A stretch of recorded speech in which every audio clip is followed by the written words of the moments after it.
What's up, everybody? I'm Jared Poirier, the founder of Galaxy Design, and this is a brand new series. Welcome to the Creator Series. This video is brought to you by Eureka Hub, the co-working space of choice for tech startups and creatives in Toronto. With dedicated desks, private meeting rooms, events, and access to Eureka's wider network, Eureka Hub has all the resources that your business needs. See for yourself at eurekahub.com. Welcome back to the Creator Series, everybody. I am here with a very good friend of mine, actor extraordinaire, Lars Classington. Fuck yeah. And Lars, I asked him before the show if I could swear, and he says, yeah, but no one ever has. So that was just me getting the first swear ever. the first swear of the Creator Series. There you go. You were just canceled. We were both canceled. This is our cancel moment. We're officially canceled now. 10 years from now, they're going to look back to that and we're both going to be removed. So enjoy this episode because it's the last one. It's the last one ever. So Lars is not only here to swear, he's also here to tell us a little bit about his acting career and hopefully give you guys some pretty great advice. Anyone who's looking to break into acting, I think Lars is the guy that you got to hear from. So. Oh man, I don't know about advice, but I'll tell you my experience and my thoughts on things. But right on. You got to figure it out on yourself. Yeah, so let's get started with that. How did you get into acting? Why did you get into acting? The first thing that I did to get into acting is I had a 10-year career in life insurance. Okay. The typical classic course. That's good. Which is not at all related. And about 8 years into that, I started feeling this is not why I was put on this earth. This is not how I want to spend my life. It was a really good company. It was a financial services company with a lot of growth, very corporate. I was making great money as a single guy, but just had the feeling that I wanted to do other creative things. Started to feel like either I do this or either I try this or I'm going to spend the rest of my life like thinking about it, and I don't want to be one of those people on my deathbed where I'm regretting like, oh, should I have done the thing that I thought of my entire life and was too much of a scaredy cat to do it. Yeah, right on. So you decided to take the leap and start developing a bit of an acting career. I started doing stand-up first. Oh, nice. I literally answered an ad on Kijiji that said, so you want to be a comedian? And that was an ad for Yuck's amateur nights in London, Ontario, where I was working. I've actually been to that club in London, so saw some good comedy there. Nice. So I did stand-up, and then that led to sketch comedy, dinner theater, at an amateur semi-pro level in London for about 3-4 years. Then I moved to Toronto to do it full-time, to get a TV and film agent, to do stand-up full-time, and then that's led to commercials and TV film roles, theater productions. Yeah, right on. And I've never stopped doing stand-up as well. Cool. So stand-up was like something that you loved, obviously, and then something that was like, as opposed to just if you're going to be like, go right in, I'm going to be this big name actor, that can be really tough. Right. But if you need something to, kind of sharpen your teeth on, then like stand-up might be a good direction to go in, basically. For me, it was, the first thing I did was I started making stupid YouTube videos. Yeah, me too. Like white guy, like dumb white guy rap videos. The first one was called Sexy White Guy. Yeah. And the second one was called My Balls. This is the progression of every male comedian. The first thing they ever talk about is their dick and balls. But so I was pretty cliche that way. But then shortly after doing that was kind of my way of testing the water and seeing like, are my ideas funny? Are people going to like this? And those actually ended up being aired on Comedy Network a few months later. Nice. Wow. But then in the meantime, it was actually a crazy ego, ridiculous moment. Like in my head, I was thinking, well, if I'm gonna be like YouTube famous, and then I need to figure out how to do this live on stage, and so I started to do stand up. And the great thing about stand up is you don't need anything, you don't need anybody, like there's no tech requirement. You just show up as a stand-up comedian, and hopefully there's a microphone and a stage. There's no notes, there's no one telling you like this is a bad idea or what to do. There's no crew that you're relying on. It's not a troupe or a cast, so you're not having to arrange schedules with people. You literally just have an idea, show up, blurt it out, and you get instant feedback. And for me, the electricity and the energy of live performance is always the best. For sure. But I did start doing stand-up with a clear intention that I was doing this to then get into TV and film. Like in a perfect world, what I would do is I would be a lead in features, comedies, and action comedies, I think. Maybe lead in a sitcom, maybe host my own game show, sort of that sort of thing. And then all the while still do stand-up, like take a month or two every year to go do a stand-up tour. That's kind of the ideal lifestyle and dream. Yeah, so if anyone's kind of wondering, like if you want to get into acting, that basically there's a lot of stepping stones out there, especially these days with like social media and stuff like that. You can really like start to establish yourself as like a public personality. You can start to develop your skills. Were there any like acting classes and stuff that you took, or was it pure like self-trained? I've taken a lot of there's a million workshops. You can go study at a certain studio under one teacher for a long time. A lot of people do that. I've been more like take a workshop here, take study a workshop miming there. Under Marcel. Exactly. Right? You did that, right? Yeah. So the weird thing about acting and showbiz is there's no set career path, so it's different for everyone. I would say to anyone thinking about doing this stuff is really ask yourself why you're doing it. If you're doing it for money, you're fucking insane, because this is not a good business. It's not a good business to make. It's hard to make money, especially in the beginning.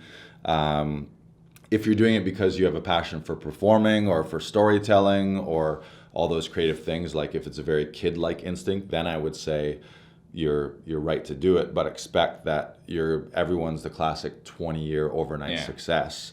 I'm 10 years in and now I feel like I've started to figure it out, and I have regular gigs and regular income from it. Yeah, and you'll start to have some good years in a row, and then you understand that it's picking up. So that's awesome. Those are all things that you should do if you want to get into acting. What are some things that you shouldn't do? Maybe another way of putting that is, what mistakes have you made? There's a few things. I think early on you have to say yes to almost everything. Okay, within reason, like that you're comfortable with. That you're interested in. Like I'm not saying do things that you're morally against, but say yes to opportunities. When I was brand new, I did every show, paid or unpaid, sometimes paid in beer and chicken wings, sometimes no audience, it's just a bunch of comedians. A ton of student films, a ton of indie films were no pay. I never went to film or television school, or I didn't go to a long acting school. Right.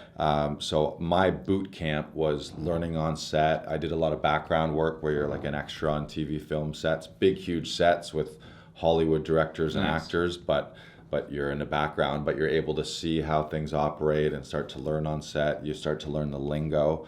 So I would say saying yes to all those opportunities. And then other mistakes, I think early on you go through phases, and I think everyone goes through phases where you don't have full-blown 100% crazy belief in yourself. And I think you need that in all aspects of life, but especially in showbiz. You need to be your own champion. Like people at the top level, right? You can't doubt yourself, or you can't think like, oh, am I cut out for this? Or do I really have the chops?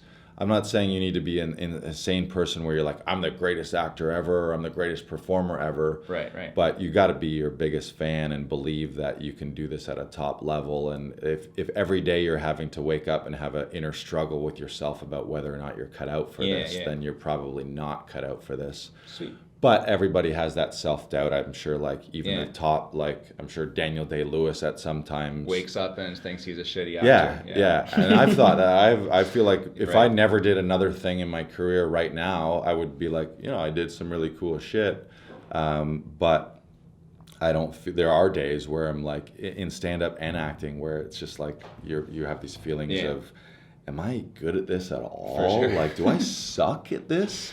And that's after doing like full-blown like sellout shows and great performances on stage and on film, which I think is natural. So you're sort of constantly course correcting, like, am I doing this right? And then you try and improve it. So a little bit of self-doubt's good Right. if your immediate reaction to that Is is to to improve. bolster your Yeah, training nice. or to improve yourself. Cool. Yeah, that's a really great answer. It actually leads really well into my next question, which is definitely for anyone who is like an aspiring creator out there. So that would be, what are some things that you do if you do find yourself in one of those situations where you're running low on inspiration, you Right. don't have creative juice left in the tank, you know? What are some things that you personally, Lars Classington, Right. do if you start to feel that way? I think for me, it's probably, this might be also a general life energy and motivation thing. Like I look immediately at sleep, at exercise, at am I drinking water? Yeah. What's my food like? Nice. Like all the things that naturally, like if your energy levels aren't there, you're gonna feel shitty, you're gonna feel depressed because you're not sleeping, you're not eating, you're not Yeah. exercising. I'm a big believer in listening to positive things. Like I listen to a ton of podcasts, Yeah, me too. motivational Tons, things. When I'm tons, at the yeah. gym, I'm usually listening to like pump up music with like some kind of motivation or self-development speech on top of it. Surround yourself with friends who are positive. If you have friends, Yeah, especially in the that's a huge acting one. businesses, acting and showbiz, a lot of people, it's easy to be like, complain about, oh, well, you're not getting auditions, or you're not getting the big parts, or blame shit on your agent, blame shit on the casting director, blame shit on the director, blame shit on the writer. Right. And so I would say eliminate all those people and surround yourself by people who are positive and uplifting, not necessarily so delusional that there's no negative things happening, but people who will build you up. Focus on your successes. That's something a friend of mine, she posted on Instagram. Sometimes when we're feeling down, you need to remember where you are right now in this moment. Right. 5 years ago or 10 years ago was a position that you've dreamed about doing. Like I had dreams of being on stage, dreams of doing a commercial, dreams of being on TV, dreams of being in films, and I've done all that already, but occasionally something will come along now, like an audition, maybe for not a bigger part than I've done before. There's this weird false like ladder that you always got to be doing bigger and better things, so you're always chasing this thing that is you never get to. So it's sort of being aware of like gratitude, I guess, is a big part of it. That's been a big one for me, is like, if you like owning a business, it's definitely hard, but when you step back and you actually like look at the situation that you're in, you're like, this is amazing. Like, why would I be like upset about this? Like really taking some time to appreciate the situation you've in, like the situation that you're in, the situation you've put yourself in through hard work, right? Like, what's the point of doing all that hard work if you're not going to enjoy it? So definitely being in the moment, and then that self-care thing that you talked about, I think is very important as well. Like, it almost sounds silly coming out of my mouth, because there is this kind of thing of like, artists need to be like so gritty and so authentic and stuff, but like, if you're not taking care of yourself, how are you going to deliver, right? Like, how are you going to deliver some inspiration or really perform if your health isn't good and you're not sleeping, and these things you talked about? And I'm a good example of that. I've had times in my life where up and down health and exercise. Like 2 years ago, I weighed 50, 60 pounds heavier than I do now. I've had heavier times of drinking for social and partying, but that's definitely had resulted in like shitty health and sleeping too long, and probably some depression at some point, whether it was diagnosed or not, or realized or not. Everyone like, goes through something when like that. When I think back, and that's really in the last 2 years, I've put a specific emphasis on like taking care of my body and taking care of my energy. Because for me, it's on stage. If I feel I need more energy on stage and on camera, TV and film days, if you're an actor, they kind of suck. Like they're long. They're 17 12, hours, 14, 16, 18-hour days. If you end up lead on a show, God forbid your dreams comes true. That's 5-6 days a week where you're basically only sleeping, but you're barely doing that. Like you're only the only thing you're doing other than being on set is sleeping. And even being on set, sometimes that's just hanging out and waiting around for them to do shit. So it's not that glamorous. So don't do it for the glamour. Don't do it for the money. Do it because it's fun. And I'm also one of these people that like, I can't bitch and moan about acting, because what we do is insane. We play make-believe like kids do. So to me, any actor or performer who's like bemoaning the life or the starving artist lifestyle. It's like, you chose this. Like, I do this because I don't want to do a real job, so I can't complain about it. Yeah, cool. And in all of this, not doing a real job, that kind of leads into the next question. We're going to switch gears a little bit. We're going to talk about acting a little bit more. And I want to ask you, as I ask all of my guests, what is the most important thing that you offer to the world as a creator? One thing, the single most important thing. As a creator, I think for me, on camera or on stage, it's definitely comedic stuff. And I know, like, you could be watching this right now and be like, this guy's not that funny. But I have a regular, like, this is a business podcast kind of thing, so I have that business side. We can talk like that. Yeah, we sent jokes out of the room. But I think I do have in some of my character work. I have a knack for goofy and silly characters, a lot of physical stuff. Aside from that, on camera, like, if you're asking me what do I have to offer as a performer, that's probably one. I'm fairly musical. You said only one thing. No, I mean, that's fine.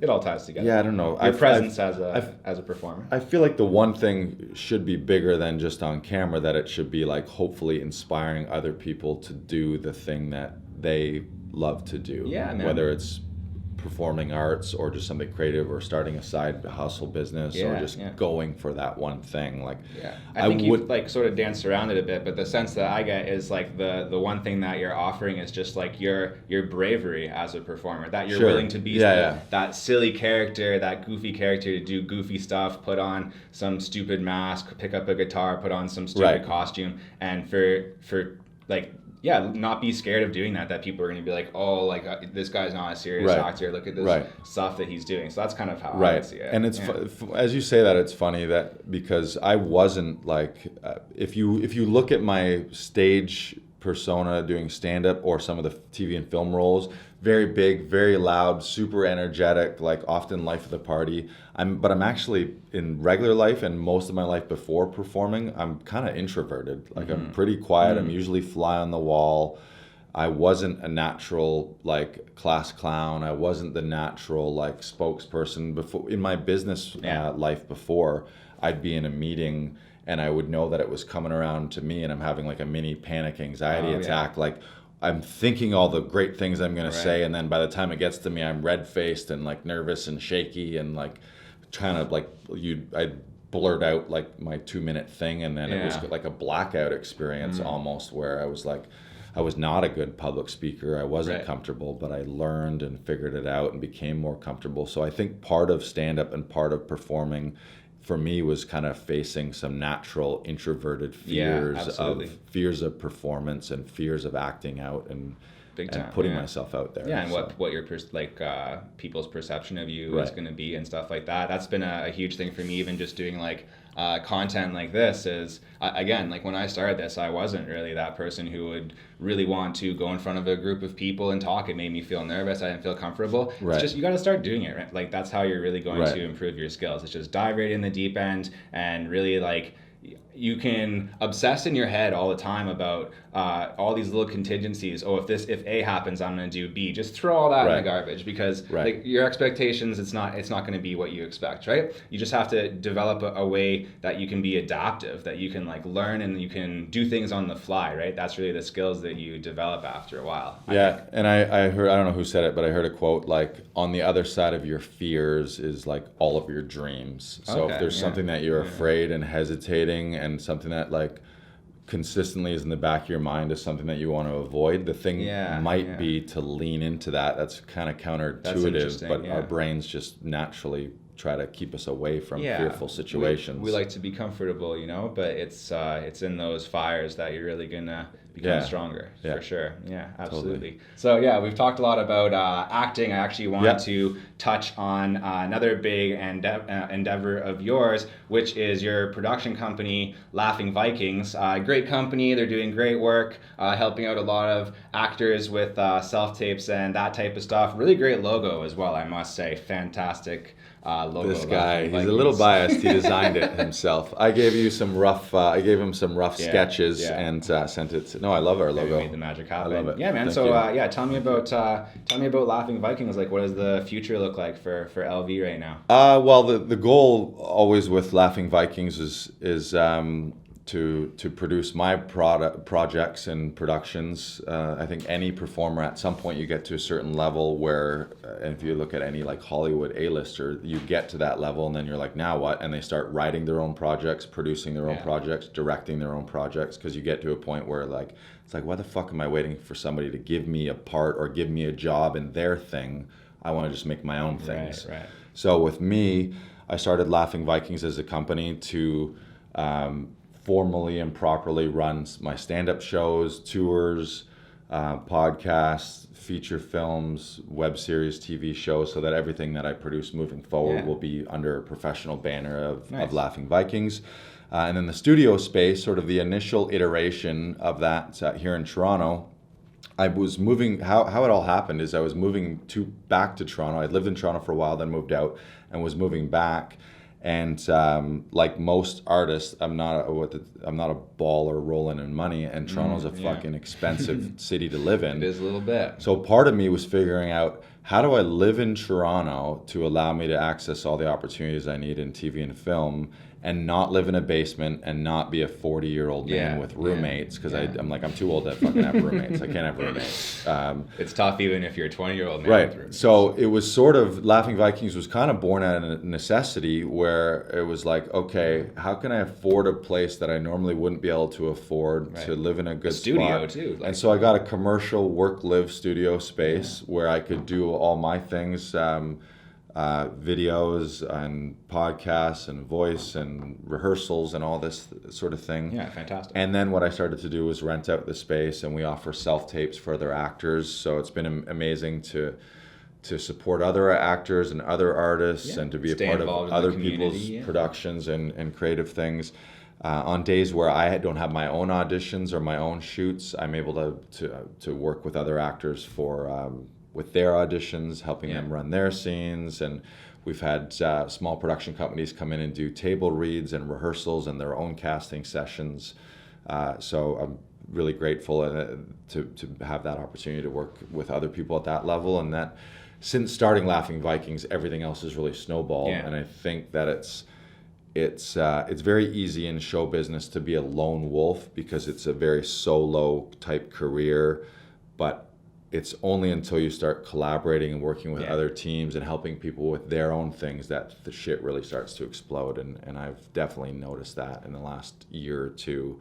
The more I don't focus on just my own career and the more I'm working with other people on their own projects, the better shit has ended up happening for me. So it's like in a selfish way, it's like be selfless for selfish reasons. Like the more I help you, I just get it back. Nice. Kind of thing. Yeah, and I like that. Does that make sense? It makes sense. Yeah. I like that whole idea a lot too, because it's something that you kind of built out of necessity. You're like, I want to have a career in the arts. I want to be an actor and all this stuff. And then you're like, okay, well, how do I practically do that? But then you've built this whole thing called Laughing Vikings, and now that's an asset for you, man. Like you can run all of, like you were saying, you can organize all of your projects through it in a professional way and all of that. So I think that's very smart and like a very good lesson for people. Like just use the skills that you have and like use the like the resources that you have as well, right? Like all of these things are there for you. Yeah. For the record, I had no business running a business. I didn't go to business school. I worked for a corporate company, but that was a multi-million-dollar company that already had all its infrastructure. But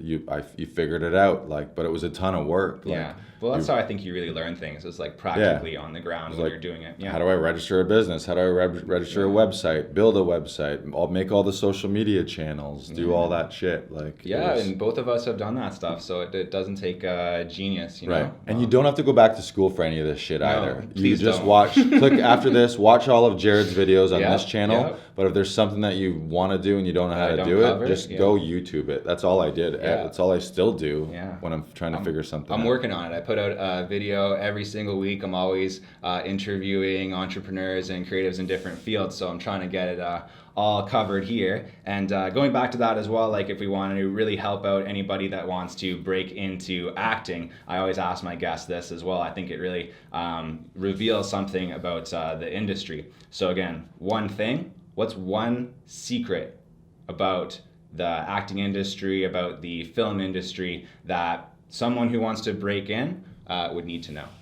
I think the main thing everyone needs to know right now is you're in control more than you ever have been. So don't wait for opportunities. Don't wait for an agent. Don't wait to be cast in something.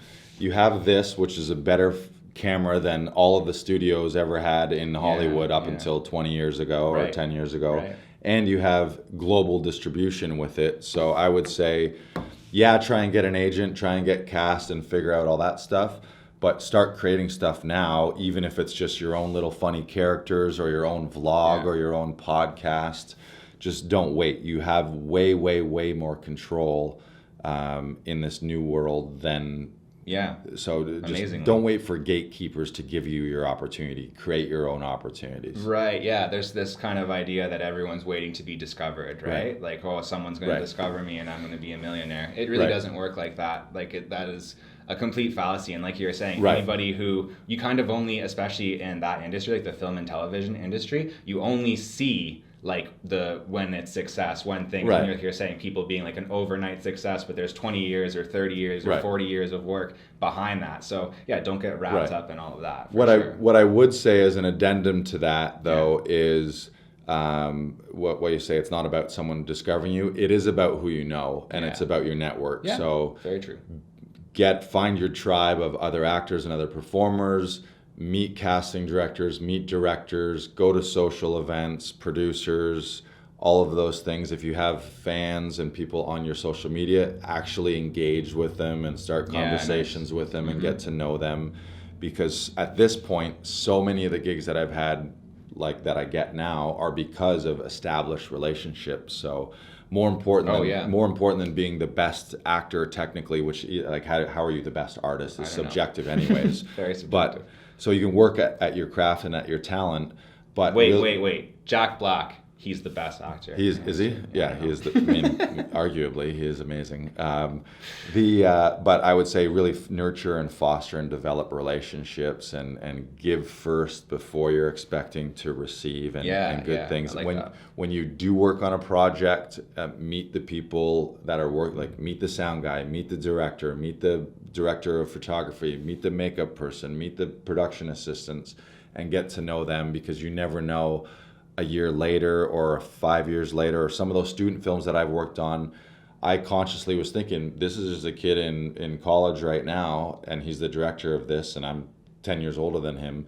But in 10 years, he could be the next Quentin Tarantino, and he might think, oh, hey, Lars was really nice when I worked with him. Let's see if he's available for this thing. Yeah, man. So just foster those relationships. Yeah, it's totally reciprocal. It's totally about not taking that competitive stance and thinking of it as like a zero-sum game, right? Where it's like, if my friend gets this role, that's a role that I didn't get. I think that's a really bad way to look at it. So it's all that's about brutal. hooking That's each other up. Yeah, that's like toxic. That'll drive you crazy if you see that. Oh, because your social media feed hopefully is full of your friend's success. So if you're looking at that and getting depressed every time your buddies post something. Yeah, I tend to think that if you are just like feeling those good feelings towards other people, then they're going to start feeling them towards you. If you're hooking up other people, they're going to start hooking you up. Like, that's just how it works. Right. Yeah. Unless they're assholes. But and hopefully not a lot of your friends are assholes. In which case, get new friends, I guess. Right. Yeah. Sometimes you need to get new friends. Honestly, like you need squeeze them out. Also, wish.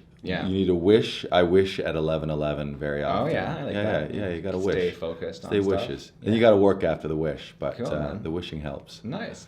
All right, well, I got one more question for you. Okay. It's been amazing having you on the show so far. Very enlightening to me, as it always is when I have great guests on. I tend to learn a lot, and I hope that you guys learned a lot too. The last question that I wanted to ask you, Lars, I'm sure that there has been a job that you've worked in your past that you didn't love. Is that true? Like outside of the creative field. Yeah, the shittiest. Are you asking me the shittiest job I've ever had? Yeah. I worked hard to pick. I grew up in the country, so listen to this. My first jobs ever were cutting grass, cutting hay, picking strawberries, picking blueberries, picking corn, selling corn, sorting corn. Like, they were all farm related. Yeah, mostly corn and corn related jobs. But I would say one of the worst like at the time, like feeling like I felt like I was in some like slavery scenario, which obviously was nowhere near this. But as a teenager, I was drudgery. I worked for a Christmas tree farm where we would trim the Christmas trees. So it was it made no sense. It was like a bunch of 14, 15, 16, 17-year-old boys who are given machetes. Yeah. At 7 o'clock in the morning. We used to work like 7 till noon because it would get too hot, and you trim them in the summertime. You don't trim them in the wintertime. So you'd be out in the boiling summer heat, walking through a field of Christmas trees, hacking away at the Christmas trees, but then the little pine needles would shoot at you, and you'd be wearing cutoffs because you didn't want to be roasting hot, but then all the fucking shit would give you a rash. And one of the times, this is why it was terrible, because we're 14-year-olds given machetes. I'm like, why are we? This should, in retrospect, is the craziest thing ever. Yeah. And you were supposed to space yourself out because Christmas trees are in rows, so you'd never walk down a row side by side. So if a guy was here, you'd stagger and stagger so that you're never walking around swinging a machete. One guy one time was jokingly like swinging it at a guy, and he accidentally hit him on the collarbone. So you could hear the bone. You could hear like ting, and then it split open his thing. That's nasty. And the lead farmer, immediately sent the guy home and just sent the other guy to the hospital to get stitches. So he got fired for macheting a guy in the collarbone. So if that version of Lars was here instead of successful actor Lars, if that working at the Christmas tree machete Lars, just if that version of you was sitting at this table right now, what advice would you give him? Quit this Christmas tree job before somebody slices your head with open. a machete. Yeah. I would say, are you insane? You're 14 years old. Why are you wielding a machete? Right. Sometimes your 9-to-5 job is just crushing you creatively, but in this case, there was real risk of getting your arm chopped off with a machete. Yeah, it was dangerous.